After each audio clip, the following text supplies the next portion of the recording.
Assalamualaikum warahmatullahi wabarakatuh. Perkenalkan, nama saya Ramadhani Mugia Adiatma. Di sini saya akan mereview materi set instruksi dan pengalamatan. Yang pertama, jelaskan konsep set instruksi dalam arsitektur organisasi komputer.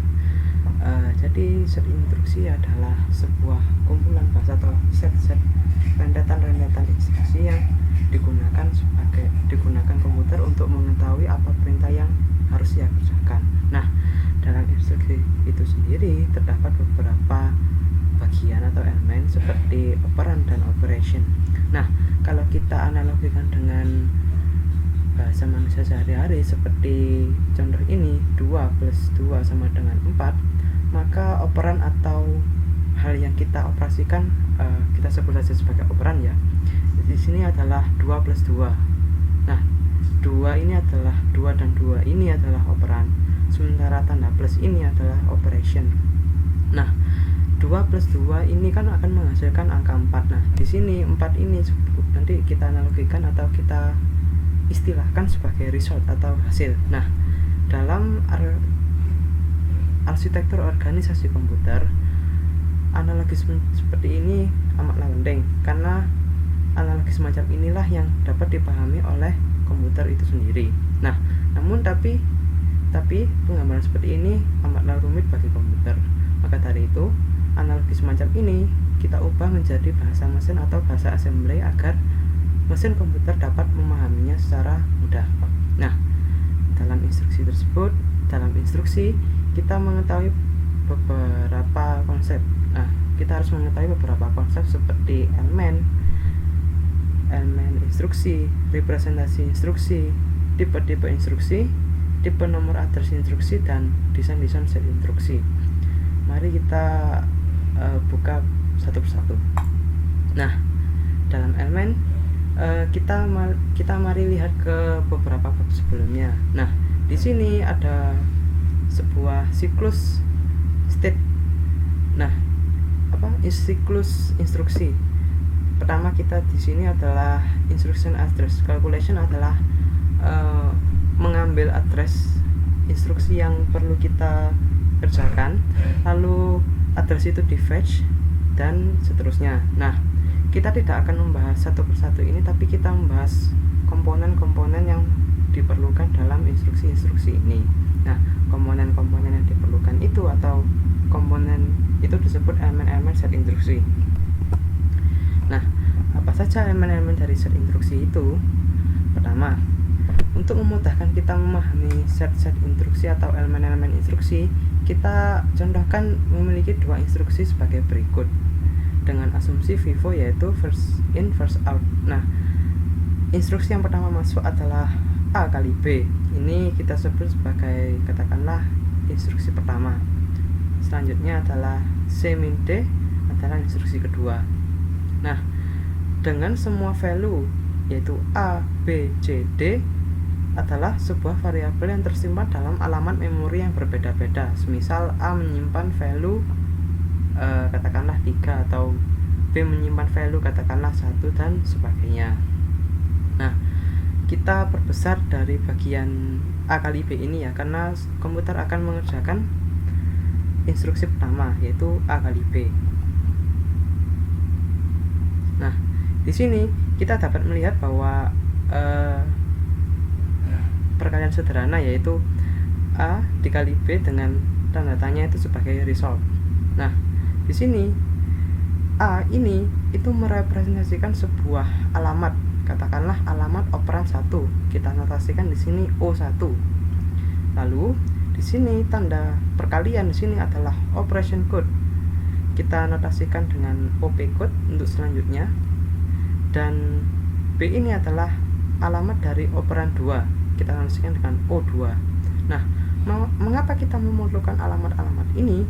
Karena setiap elemen-elemen dari instruksi itu kita memerlukan apa yang dinamakan sebuah referensi operan atau operan reference. Nah, operan reference ini berisi sebuah alamat yang merepresentasikan value itu yang tersimpan di dalam memori. Nah, semisal O1 merepresentasikan variabel A dalam value tertentu, dan O2 merepresentasikan variabel B dalam value tertentu. Nah, setelah kita mendapatkan atau fetch semua alamat-alamat itu, kita memanggil namanya opcode, yaitu operation code untuk menjalankan instruksi tersebut. Nah, setelah menjalankan instruksi tersebut, tentunya akan ada hasil. Di sini tanda hasilnya kita representasikan dengan tanda tanya. Kita notasikan dengan address R1, yaitu result 1, disimpan bahwa value dari result tersebut disimpan kepada sebuah alamat memori, tapi kita representasikan dengan R1. Kita notasikan agar lebih mudah dipahami. Nah, satu set instruksi ini dalam program counter dinotasikan sebagai address I101. Kita notasikan bahwa satu set instruksi ini dibaca oleh program counter dengan alamat I101. Nah, apa gunanya ini? Guna keduanya ini adalah untuk mereferensikan result dan mereferensikan instruksi. Nah, untuk result operands ini kita perlu menyimpannya agar nanti dapat digunakan lagi.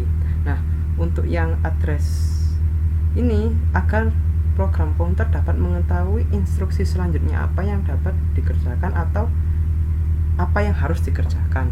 Nah, dalam address I101 tentunya akan melanjutkan pada address I102. Nah, di sini address I102 kita mendapatkannya yaitu adalah C min D sama dengan tanya ini. Nah, sama seperti sebelumnya, instruksi-instruksi ini juga memiliki komponen-komponen yang sama, yaitu C sebagai operan 3 yang direpresentasikan dengan alamat O3, dan tanda minus sebagai operation code, dan variabel D direpresentasikan oleh alamat memori O4, result direpresentasikan oleh R2, dan address instruksi ini, address instruksi C min D itu direpresentasikan dengan I102. Nah, semua komponen-komponen ini tentunya ada pada setiap instruksi, yaitu komponen-komponennya berupa address reference, operation code, result reference, dan instruction reference. Nah, untuk referensi-referensi itu semuanya dapat disimpan dalam main or virtual memory, register, atau bersifat immediate dan IO device. Main or virtual memory seperti yang saya jelaskan tadi itu disimpan dalam memori, entah itu memori nyata atau memori virtual. Register itu disimpan dalam register seperti PC counter, program counter. Immediate itu langsung diinisiasi dan langsung hilang setelah digunakan, atau IO device berarti data tersebut didapatkan atau dikeluarkan melalui peripheral. Nah, setelah kita mengetahui elemen-elemen dari set instruksi, kita perlu mengetahui bahwa apa saja bagaimana merepresentasikan set-set instruksi tersebut. Nah, di sini cara merepresentasikan sebuah set instruksi, katakanlah A kali B, itu dapat direpresentasikan menjadi blok, diilustrasikan menjadi blok semacam ini. Yang pertama adalah opcode. Di sini adalah tanda perkalian ini direpresentasikan dengan 4 bits. Lalu operan reference 1, katakanlah alamat A ini direpresentasikan menjadi 6 bits, dan 6 bits sisanya merepresentasikan B, merepresentasikan alamat dari B. Nah, di sini operation code sendiri itu biasanya direpresentasikan dengan abbreviation atau singkatan-singkatan yang dapat dipahami manusia dan dapat dipahami oleh mesin. Contohnya adalah add, yaitu menambahkan operan 1 kepada operan 2, subtract atau sub pengurangan, yaitu melakukan pengurangan terhadap operan 1 ke operan 2, MPY atau multiply itu adalah melakukan perkalian antara operan 1 operan 2, div melakukan pembagian antara operan 1 dan operan 2, dan load atau store itu yang mengambil sebuah alamat memori atau menyimpan sebuah alamat memori.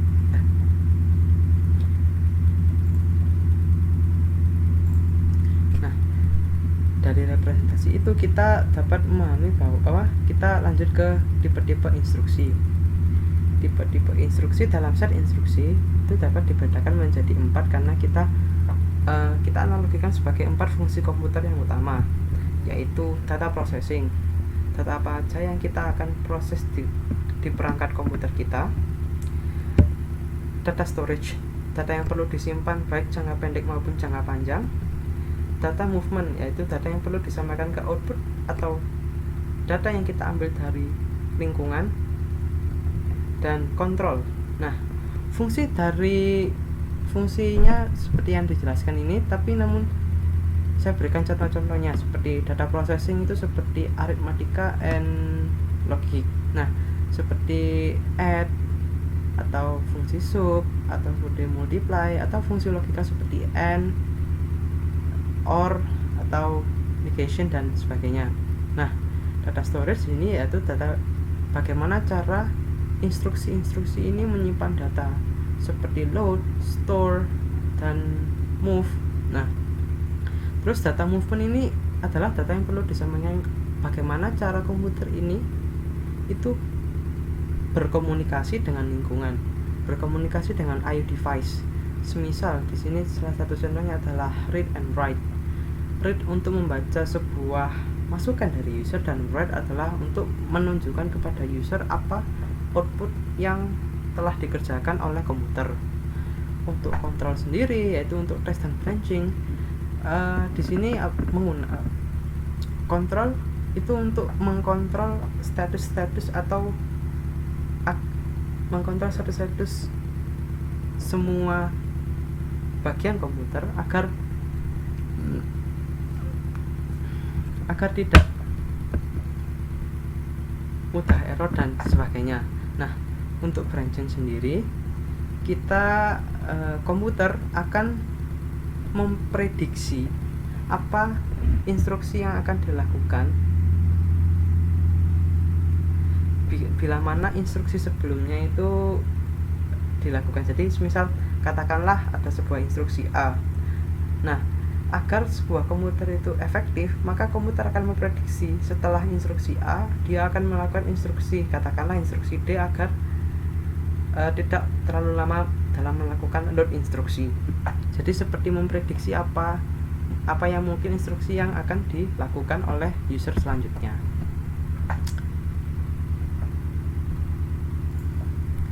Nah, dalam instruksi-instruksi tersendiri itu terdapat beberapa cara bagaimana untuk merepresentasikan instruksi.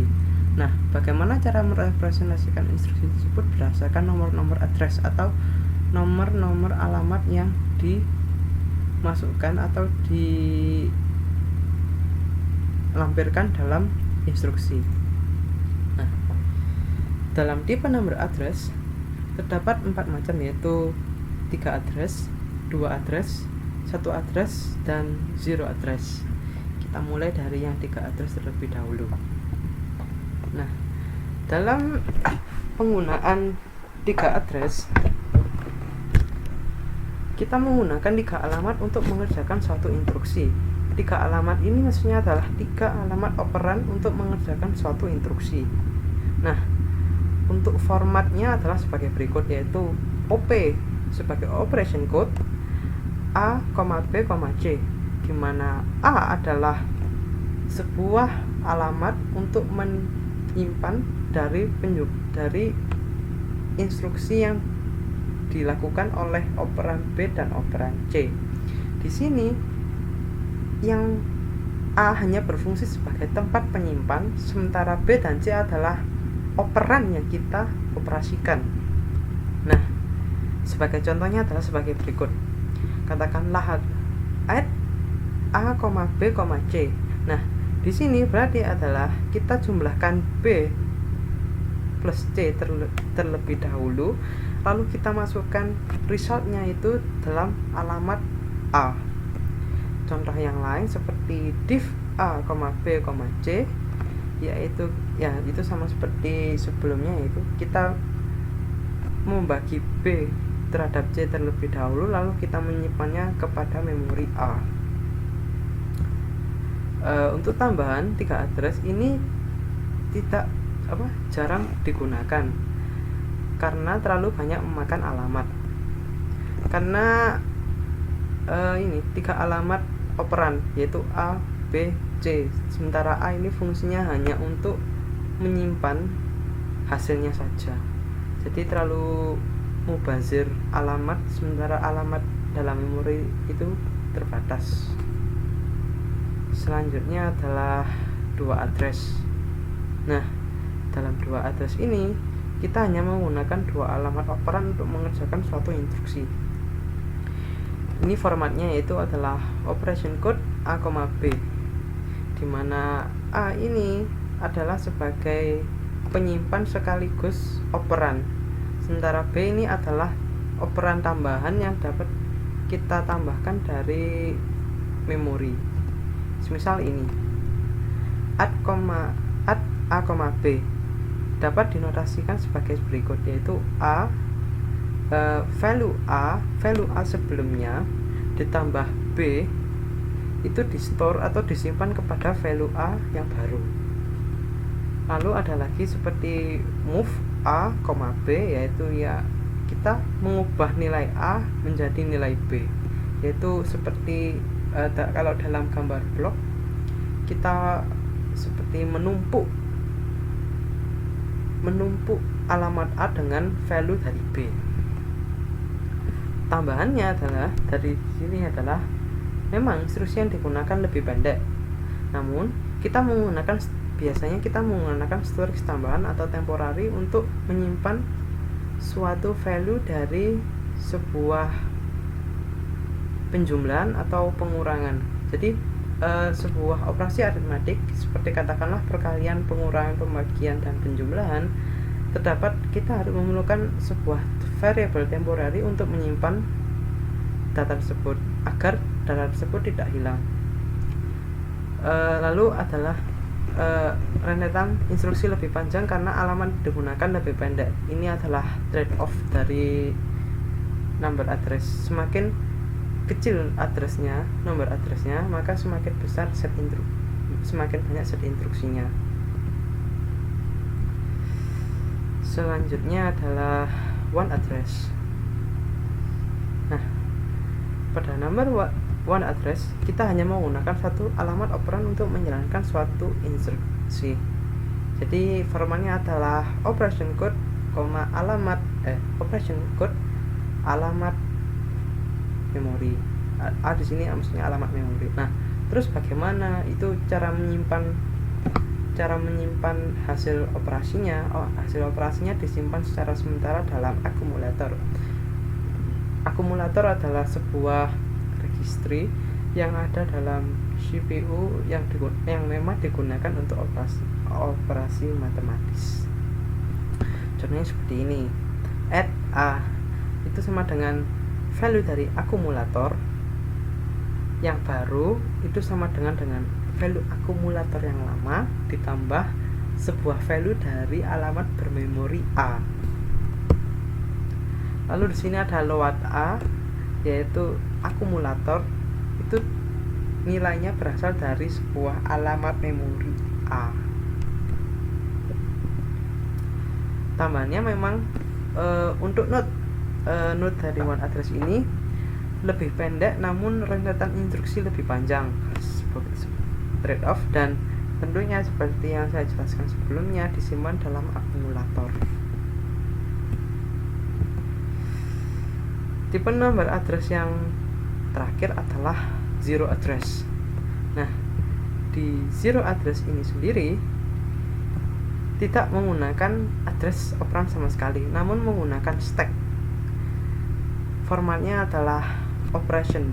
Contohnya ini. Push A.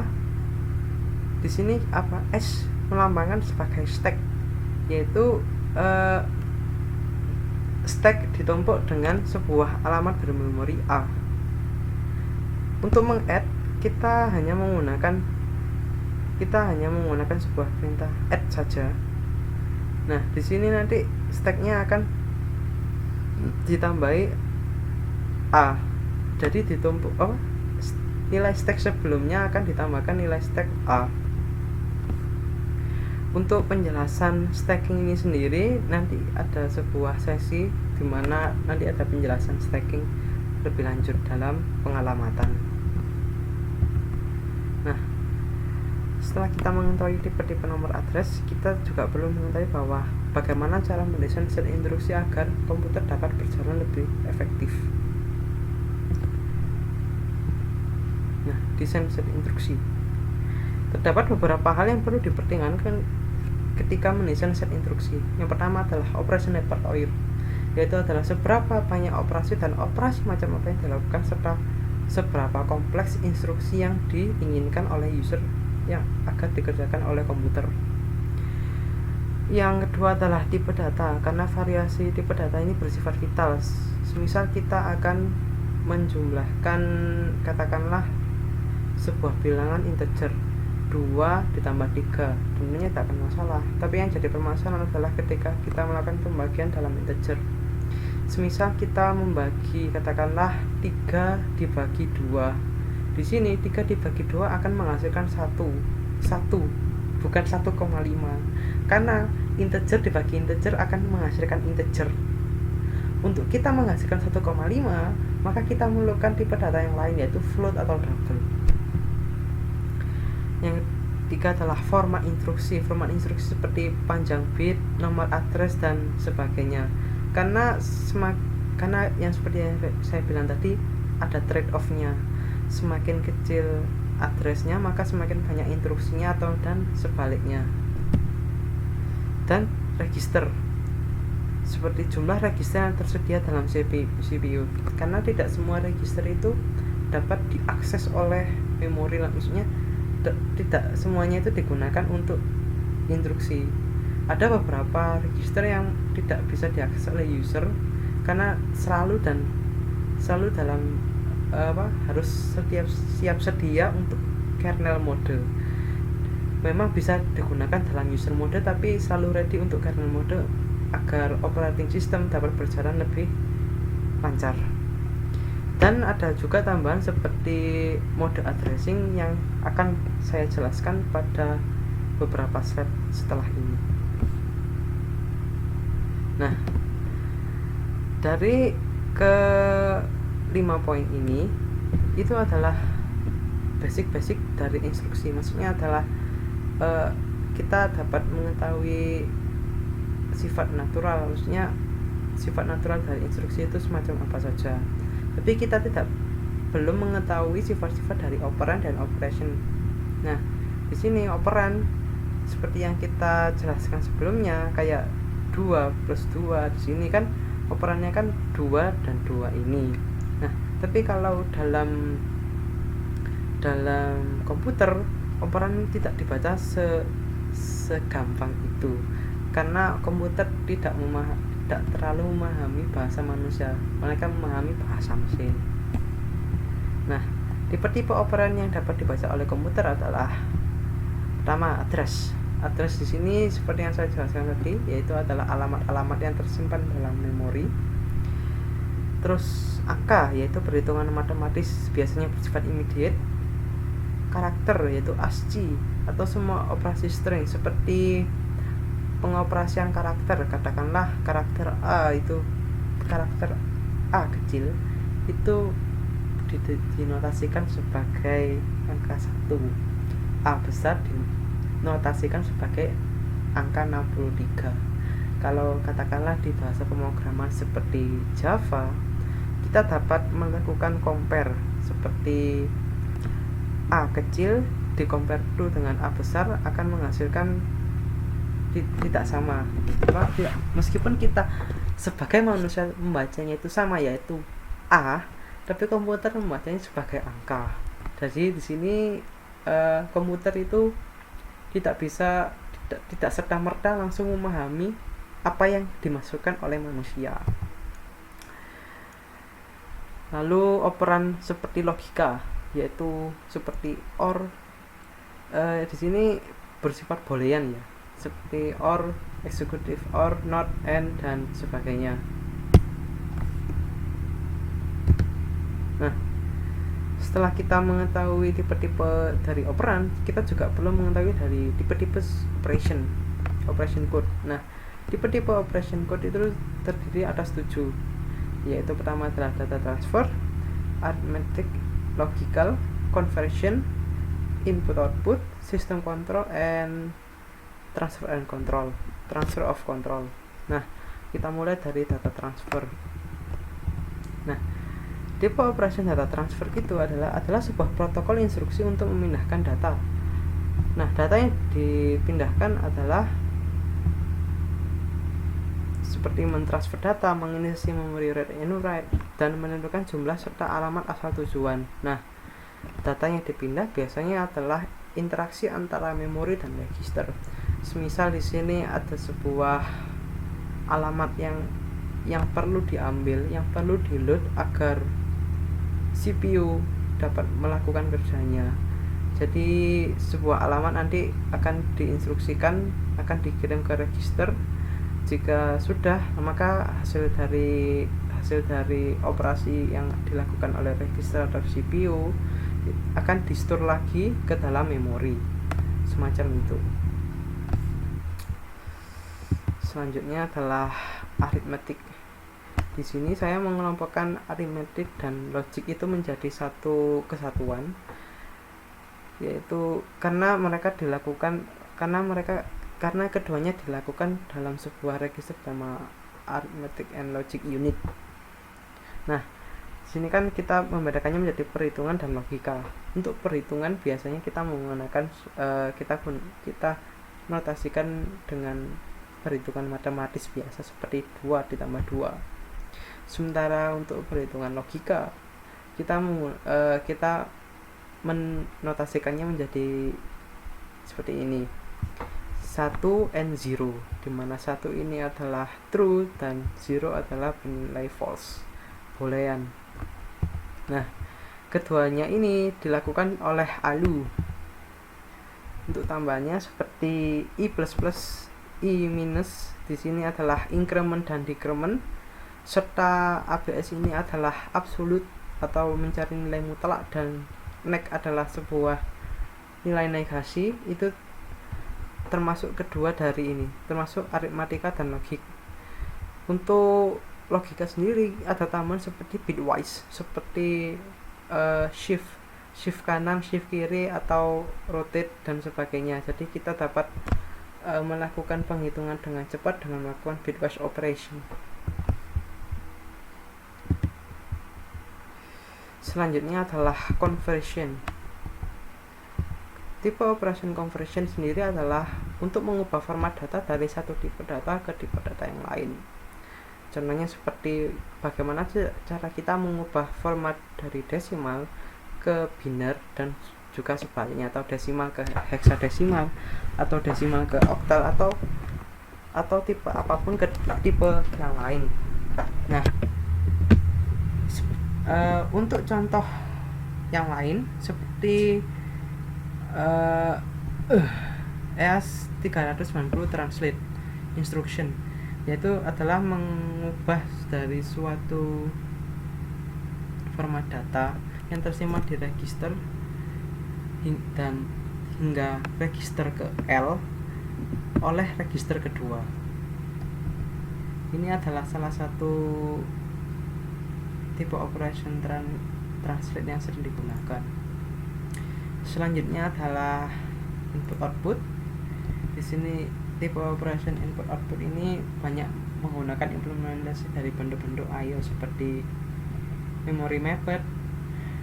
Jadi di sini adalah semua bus itu disambungkan dalam memori, dan memori lah yang langsung mengakses I/O.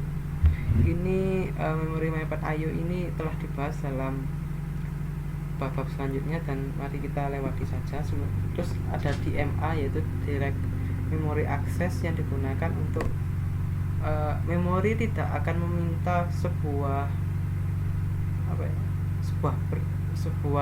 permintaan kepada kepada CPU karena terlalu banyak interrupt. Nah, karena terlalu banyak interrupt, maka akan terjadi banyak banyak penundaan pekerjaan hanya karena ingin meminta izin. Maka di sini memori akan mendirect, yaitu tidak meminta persetujuan CPU terlebih dahulu, namun langsung mengerjakan akses. Makanya dinamakan direct memory access. Dan yang lain adalah I/O processor, yaitu terdapat prosesor sendiri untuk mengerjakan I/O modul. Tipe operasi selanjutnya adalah sistem kontrol. Nah, tipe operasi sistem kontrol adalah instruksi-instruksi yang dijalankan ketika CPU berada dalam state tertentu. State tertentu ini biasanya disebut oleh privilege state atau kernel state. Berarti di sini user tidak dapat menggunakan aksesnya secara langsung. Nah, biasanya instruksi ini digunakan oleh operating system untuk menstabilkan perangkat kita. Contohnya seperti mengakses PCB atau proses control block, atau memodifikasi akses suatu storage dari locket ke openet atau sebaliknya. Yang terakhir adalah transfer of control. Nah, tipe operation transfer of control ini adalah tipe-tipe yang memainkan perannya dalam program register. Nah, mengapa ini diperlukan? Karena dalam praktik komputer sebuah fungsi atau metode tidak hanya digunakan 1-2 kali, namun dapat ribuan kali. Nah, di sini transfer of control ini adalah mengontrol instruksi-instruksi tersebut agar tidak kolaps, maksudnya tidak terlalu berlebih, atau intinya telah mengontrol agar instruksi-instruksi tersebut tidak keluar jalur, tidak error lah katakanlah. Nah, semua program di komputer ini harus memiliki decision making. Nah, karena memiliki decision making, maka harus ada yang mengontrol. Semisal decision making yang dipilih oleh suatu instruksi itu salah, maka harus ada yang mengembalikan. Nah, di sini transfer of control ini yang diperlukan. Nah, alasan lain mengapa transfer of control ini digunakan adalah modularity untuk scalability. Di sini karena ribuan instruksi yang dilakukan per detik oleh komputer itu terdiri dari ribuan subrutin yang dilakukan secara hampir bersamaan. Nah, semisal ada sebuah, katakanlah kita dapat mengakses server, katakanlah itu yang mengakses server ini bukanlah hanya kita saja, tapi seluruh orang di dunia. Nah, semisal seluruh orang di dunia ini secara serempak mengakses server, maka diperlukan scalability yang bagus, yaitu scalability di sini maksudnya adalah menunjukkan bahwa suatu perangkat komputer itu reliable terhadap sebuah skill, baik yang besar maupun yang kecil. Jadi di sini kita menggunakan transfer of control itu untuk modularity hingga scalability yang lebih bagus. Nah, biasanya ada 3 transfer of control yang sering digunakan, yaitu branch atau jump, yaitu untuk berpindah dari satu alamat lain ke alamat yang lain. Jadi semisal program counter saat ini menunjuk alamat instruksi 1, namun atas beberapa kendala program counter akan melakukan instruksi jump, yaitu berpindah atau ke instruksi selanjutnya atau ke instruksi ke N. Semisal dari program counter itu akan berpindah ke alamat instruksi 10. Nah, di sini branch atau jump ini biasanya memiliki kondisi-kondisi tertentu yang digunakan sebagai parameter. Yang kedua adalah skip, yang men-skip sebuah fungsi karena beberapa kondisinya seperti jump juga. Atau yang ketiga adalah prosedur call instruction, yaitu memanggil sebuah prosedur meski tidak berurutan. Jadi semisal katakanlah instruksi 1 membutuhkan hasil dari instruksi 2, maka instruksi 1 akan melakukan pending atau depending terlebih dahulu, lalu mengerjakan instruksi kedua. Nah, setelah hasil dari instruksi kedua didapatkan, maka akan melanjutkan instruksi yang pertama. Seperti model interupsi. Nah, setelah kita mengetahui elemen-elemen instruksi, representasi instruksi, tipe-tipe instruksi, dan tipe nomor address instruksi, serta desain set instruksi, kita juga mengetahui adalah operan dan operation. Selanjutnya adalah kita dapat mengetahui dari konsep-konsep pengalamatan dalam AUK. Nah, konsep-konsep pengalamatan dalam arsitektur organisasi komputer dapat dikelompokkan menjadi 4 sebenarnya, namun dapat kita perdetail menjadi 7. Yang pertama adalah immediate atau secara langsung. Jadi kita tidak menyimpan sebuah value, dalam alamat memori, tapi kita langsung menginstansiasinya secara langsung. Ada pula yang direct, yaitu dapat menggunakan direct melalui register dan direct melakukan direct via memori. Nah, direct via register ini kita menyimpan sebuah value operan dalam register, sementara direct via memory ini kita menyimpan value operan dalam alamat memori. Lalu ada indirect via register dan indirect via memory, yaitu kita kalau di indirect via register, value dari register itu menuju pada value dalam memori. Sementara indirect via memory, jadi value dari suatu alamat memori itu menunjuk kepada alamat memori yang lain. Sementara yang lain yang sedikit unik adalah displacement dan stacking. Kita bahas satu persatu mulai dari immediate. Nah, dalam immediate sendiri kita secara implisit menyebut operan secara langsung tanpa melakukan load kepada alamat memori atau alamat register. Kelebihannya itu akses lebih cepat, tidak membutuhkan referensi alamat memori sehingga dapat menyimpan space memori atau space register. Kelemahannya itu terbatas karena kecil, karena kita tidak bisa menginstansiasi sebuah value yang terlalu besar, karena value yang lebih besar biasanya disimpan dalam memori atau register.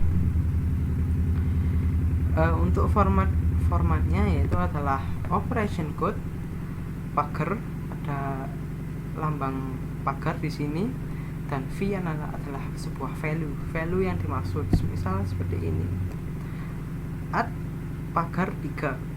Nah, itu kita denotasikan sebagai akumulator. Value dari akumulator yang sekarang adalah value dari akumulator sebelumnya ditambah 3. Di sini 3 saja. Nah, setelah immediate kita akan menjelaskan direct via memory dan direct via register. Namun kita membahas direct via memory karena pada umumnya sebuah operan disimpan dalam memori. Dalam direct via memory, value dari operan tersimpan dalam alamat-alamat memori. Kelebihannya sederhana, namun kelemahannya terdapat limitasi space address karena kesederhanaan ini. Semisal satu blok instruksi hanya satu blok memori yang mengandung instruksi hanya 16 KB, maka instruksi tersebut hanya terbatas di 16 KB saja. Semisal ada sebuah operan yang membutuhkan lebih dari 6 bit, maka terjadi error, maksudnya terjadi kesalahan atau ketidakakuratan penghitungan karena alokasi bit yang terlalu kecil. Nah, di sini dinotasikan sebagai operation code M. Di sini M adalah alamat memori yang dituju. Semisal ini add 15. Nah, di sini angka 15 itu menunjukkan sebuah alamat memori bernomor 15. Nah, dalam alamat memori nomor 15 ini menyimpan sebuah value yaitu 11. Maka dinotasikan sebagai berikut. Value akumulator yang baru adalah value akumulator yang lama ditambah angka 11. Di sini ditambahkan angka 11 bukan angka 15 karena 15 di sini adalah sebuah alamat. Nah, selanjutnya kita akan membahas dengan direct via register. Nah, dalam via register ini sebuah value dari operan tersimpan di alamat register. Kelebihannya hanya membutuhkan alamat kecil untuk melakukan instruksi. Lebih kecil otomatis lebih cepat. Nah, karena di sini kan terjadi perbedaan kecepatan register dan memori ya. Nah, kecepatan akses register itu lebih cepat daripada kecepatan akses memori. Tapi trade off darinya adalah lebih terbatas karena alamat ketersediaan register itu lebih kecil daripada alamat ketersediaan memori. Ini adalah trade off. Maka dari itu kita sebagai programmer harus memikirkan cara yang efisien agar semuanya dapat tersimpan lebih baik. Ada beberapa value dari operan yang diperlukan lebih cepat, namun juga ada beberapa value operan yang diperlukan lebih lambat. Kita menggunakan sebagai prioritas. Nah, kita notasikan sebagai operation code spasi R. Di sini R adalah alamat dari register. Biasanya alamat dari register ini dinotasikan sebagai huruf alfabet. Semisal ini RA. Nah, RA ini adalah sebuah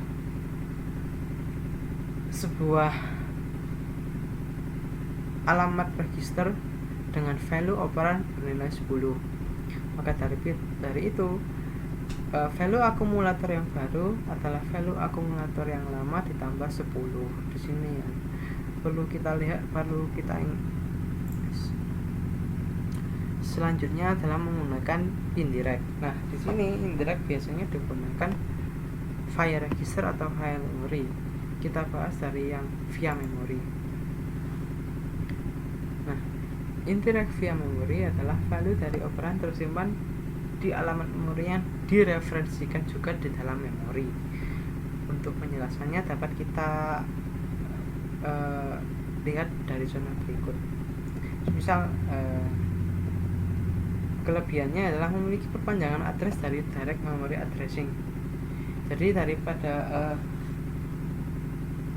kita menggunakan direct memory, katakanlah direct memory hanya terbatas pada 16 KB, dengan menggunakan indirect ini 16 KB akan ada tambahannya sedikit.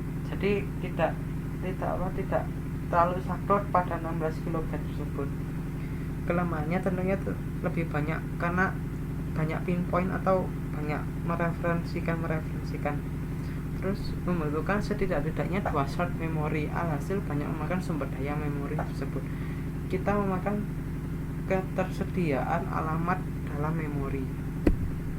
Nah, di sini kita notasikan dengan OP tanda kurung MM. Di sini adalah alamat memori. Misal ini add dalam kurung 15. Nah, dalam sini dalam kurung 15 ini 15 akan berisi 11. Nah, tapi di sini 11 ini akan menunjukkan alamat memori yang bernomor 11. Nah, maka dari itu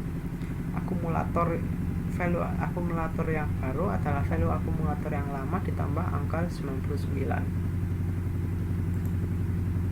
Nah, setelah itu kita menggunakan indirect via register. Indirect via register adalah bagaimana sebuah value dari operan tersimpan di alamat memori yang direferensikan oleh alamat register. Kalau indirect via memori adalah alamat memori yang direferensikan oleh memori, kalau indirect via register adalah alamat memori yang direferensikan oleh register. Kelebihannya adalah hanya membutuhkan alamat yang kecil untuk melakukan instruksi, dan yang kedua adalah membutuhkan waktu lebih kecil dibandingkan dengan akses memori. Jadi misal kita mereferensikan indirect via memori ya. Nah, Maka dari itu kita mengakses memori terlebih dahulu, lalu kita melakukan pinpoint atau referensinya. Kalau kita menggunakan indirect via register, kita memiliki alamatnya di register, lalu kita langsung pinpoint terhadap memori. Hal ini lebih cepat daripada indirect via memori. Kelemahannya lebih terbatas karena alamat ketersediaan register lebih kecil daripada memori, sama seperti sebelumnya. Nah, kita analisasikan sebagai operation code dalam kurung R. R di sini adalah alamat dari register. Misal ini, di register kita memiliki RA bernilai 10 dan di memori kita memiliki alamat 10 yang bervalue 11. Ketika kita memanggil sebuah instruksi add RA dalam kurung, maka yang terjadi sebagai berikut. Value akumulator yang lama adalah value akumulator yang baru adalah value akumulator yang lama ditambah angka 11. Di sini karena RA menunjuk angka 10 dan 10 menunjuk angka 11. Nah, yang selanjutnya adalah pengalamatan displacement, yaitu displacement adalah value dari operan berada dalam memori yang direferensikan oleh alamat pada register yang dipengaruhi oleh suatu operasi lain. Nah, misal ini kelebihannya adalah lebih reliable. Maksudnya dari lebih reliable ini karena referensian ini dapat dengan mudah menggunakan indeks. Kelemahannya adalah kompleksitas membuat kerja perlu lebih berhati-hati dan perlu melakukan detail. Nah, notasinya adalah sebagai berikut, yaitu operation code dalam kurung R di mana R adalah alamat register ditambah V. V di sini V kecil adalah sebuah value yang digunakan sebagai base. Seperti ini contohnya. Add RA plus 1. Nah, di sini RA kan menunjukkan angka 10, sementara angka 10 ini lalu angka 10 ini ditambahkan 1. Maka dari itu jadinya akumulator akan ditambahkan nilai 99, bukan nilai dari 11. Dan yang terakhir adalah konsep pengamatan stacking. Dalam stack addressing ini sendiri kita menggunakan prinsip stack, yaitu last in first out atau LIFO. Nah, kita karena menggunakan stacking kita tidak perlu menggunakan address sama sekali, yaitu zero address. Nah, sebagai contohnya adalah sebagai berikut. Semisal kita memiliki stack ini dengan 4601 menyimpan value 15 dan 4101 menyimpan value 25. Semisal kita melakukan instruksi add, maka value-nya akan sebagai berikut. AC akan bernilai 15 ditambah 25. Karena prinsipnya ini adalah LIFO, semisal kita menambahkan stack yang lain, maka akan terjadi perubahan. Semisal ini akan ada sebuah stack baru bernilai 4651 dengan alamat 4651 dalam memori menunjukkan angka 3. Nah, di sini misal kita memanggil add di sini akan karena ini adalah LIFO dan LIFO ini dan stack addressing ini hanya mengambil 2 alamat teratas, maka yang terjadi adalah ini 3 plus 15. Sementara angka 25 ini tidak terhitung karena dia termasuk tidak termasuk 2 teratas. Stack addressing ini hanya mengambil 2 yang teratas. Nah, setelah dari tipe-tipe pengalamatan, kita juga perlu mengenal dari format-format instruksi pengalamatan. Nah, format instruksi itu adalah layout dari kumpulan-kumpulan bit untuk menyusun instruksi. Tentunya terdiri dari operation code dan tentunya operan. Operan ini baik secara implisit seperti immediate atau maupun eksplisit. Dan tentunya operan baik secara implisit seperti direct dan indirect atau eksplisit seperti immediate. Biasanya lebih dari satu format instruksi yang terdapat dalam satu set instruksi.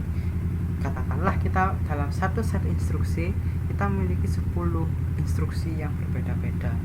Nah, untuk format-formatnya tentunya berbeda-beda. Semisal format instruksi 1 yaitu untuk menambahkan, dan format instruksi yang kedua untuk mengurangi. Tentunya kan beda karena operation code-nya juga sudah beda. Nah, di sini kita perlu apa yang sering dipertimbangkan adalah panjang instruksi pertama, karena panjang instruksi itu mempengaruhi size memori, organisasi memori, bus, CPU, dan sebagainya. Seperti yang saya jelaskan sebelumnya, panjang address itu panjang address seperti 3 address, 2 address, 1 address, dan 0 address itu memiliki trade-off sama seperti. Nah, karena ketiga-tiganya, keempat-empatnya mempengaruhi panjang instruksi, tentunya adanya sebuah trade-off seperti semakin sedikitnya address maka semakin banyaknya set instruksi, atau sebaliknya. Juga ada alokasi bit. Nah, di sini alokasi bit adalah jumlah mode addressing yang digunakan. Semisal pertimbangannya adalah jumlah mode addressing, semisal mode addressing immediate, direct, indirect, atau stacking displacement. Jumlah operands, ketersediaan register, dan range dan granularity. Di sini maksudnya adalah sebuah instruksi itu apakah granularity-nya bagus. Di sini granularity adalah instruksi, misal saya memiliki satu set instruksi yang terdiri dari ratusan instruksi. Nah, granularity ini bagaimana cara perangkat komputer ini memecah-mecah instruksi ini menjadi lebih kecil agar modularitasnya lebih bagus. Jadi semisal ada sebuah instruksi yang sama tidak perlu dipanggil 2 kali, lebih tepatnya disimpan di cache agar lebih cepat, semacam itu. Nah, kita kembali.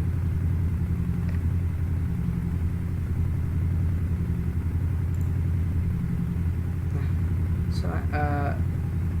pemaparan sebelumnya seperti konsep set instruksi dan konsep pengalamatan itu akan membantu kita menjawab dalam 2 pertanyaan berikut.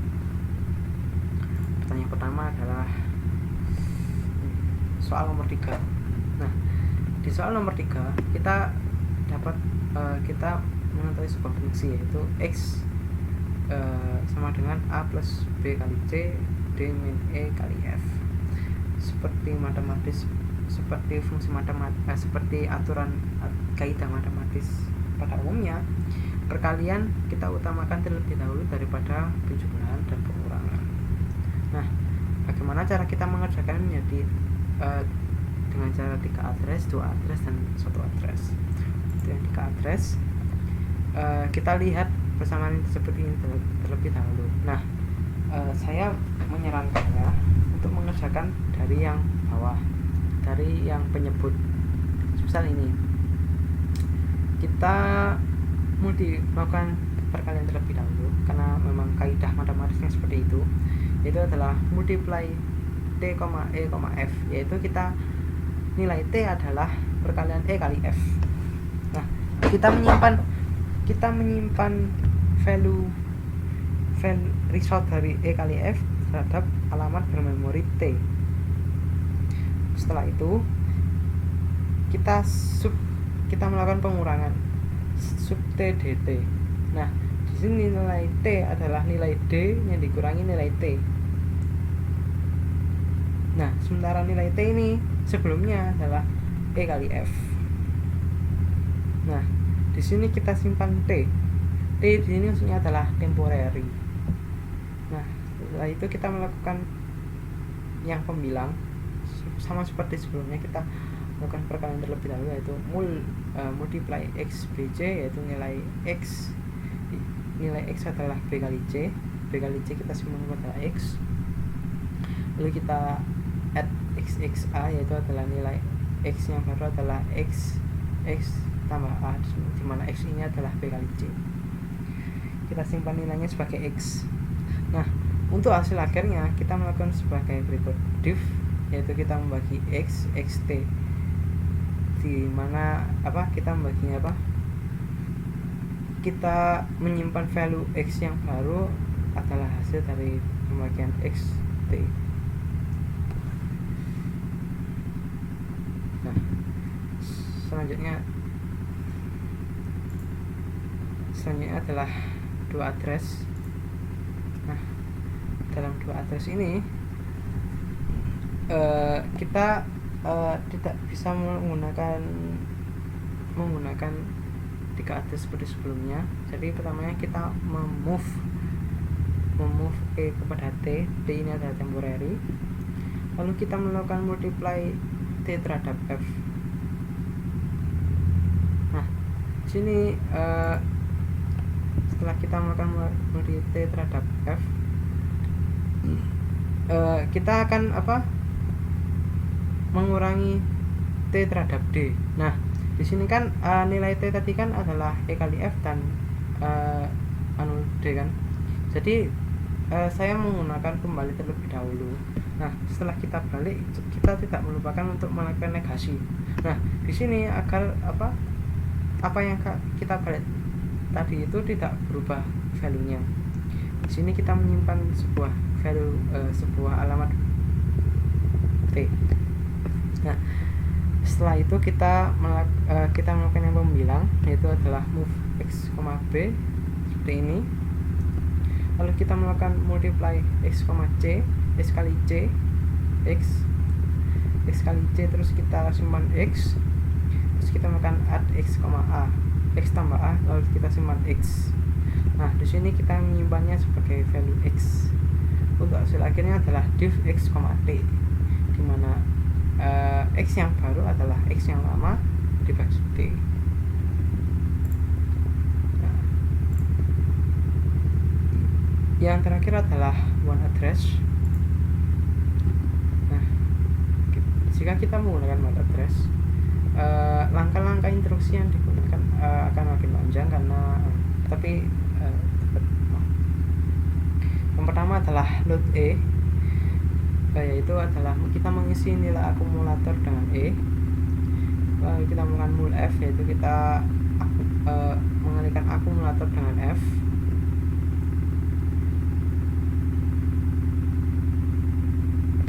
Lalu kita melakukan subtraksi atau melakukan pengurangan, yaitu akumulator terhadap D. Nah, sama seperti address 2, menggunakan 2 address, kita melakukan negasi di sini agar tadi yang terbalik tidak terlalu. Nah, karena akumulator ini hanya digunakan satu kali dalam satu waktu, maka kita harus menyimpan ini terhadap alamat memori. Katakanlah kita menyimpannya dalam alamat memori T. Nah, setelah kita melakukan yang penyebut, kita akan melakukan yang pembilang. Nah, di sini pembilang kita melakukan load B seperti ini agar akumulator bernilai B. Lalu kita melakukan multiply C agar akumulator dikalikan C dan mencetur akumulator itu sendiri. Lalu kita akan melakukan add A, yaitu akumulator tambah A, lalu kita simpan sebagai akumulator lagi, dan hasil akhirnya adalah div T. Kita langsung membagikan T ini terhadap akumulator. Ini adalah hasil akhirnya. Lalu kita akan menyimpannya pada sebuah alamat X melalui instruksi store. Nah, pada soal nomor 3 kita mengerjakannya melalui dengan dekat trace, dan dekat trace. Selanjutnya adalah soal nomor 4, dimana kita terdapat suatu instruksi sebagai berikut, yaitu load C at 3 sub 10 ya ini ya. Nah, dengan tabel sebagai berikut. Nah, yang ditanyakan adalah berapa value Y ini. Nah, kita ini jawabannya soal nomor 4. Nah, ini tabelnya terlebih dahulu. Nah, pertamanya kita ini load C. Nah, C C di sini adalah alamat register. Nah, di sini C itu menunjukkan alamat memori bernomor 50. Maka daripada itu AC akan bernilai 3. Maka saat ini akumulator bernilai 3. Nah, instruksi sinyalnya adalah add 3. Nah, di sini 3 alamat memori 3 bernilai 43. Maka daripada itu AC yang lama tambah 43, maka akumulator yang sekarang adalah 46. Instruksi selanjutnya adalah sub dalam kurung 10. Nah, di sini karena dalam tabel ini tidak ada, maka kita misalkan alamat memori 10 bernilai 52. Nah, di sini maka akumulator akan dikurangi 10 karena 52 di sini 52 bervalue 10. Maka saat ini akumulator bernilai 36. Setelah itu multiply dalam kurung C plus 5. Nah, di sini dalam kurung C adalah 50. Nah, di sini kan 50, terus di sini kan ada tambahan 5. Namun tambahan 5 ini tidak ada. Maka dari itu kita misalkan saja 55 itu bervalue 2. Di sini bervalue 2. Maka saat ini akumulator akan bernilai 72. Dan div pagar 9. Karena di sini adalah immediate 9, maka dari itu kita akumulator langsung akumulator dibagi 9. Saat ini akumulator bernilai 8. Nah, setelah itu ada instruksi yang terakhir adalah store Y. Dari alamat Y kita store dengan nilai akumulator. Maka saat itu nilai yang terstore atau value yang terstore di Y adalah 8. Jadi jawabannya adalah 8. Terima kasih.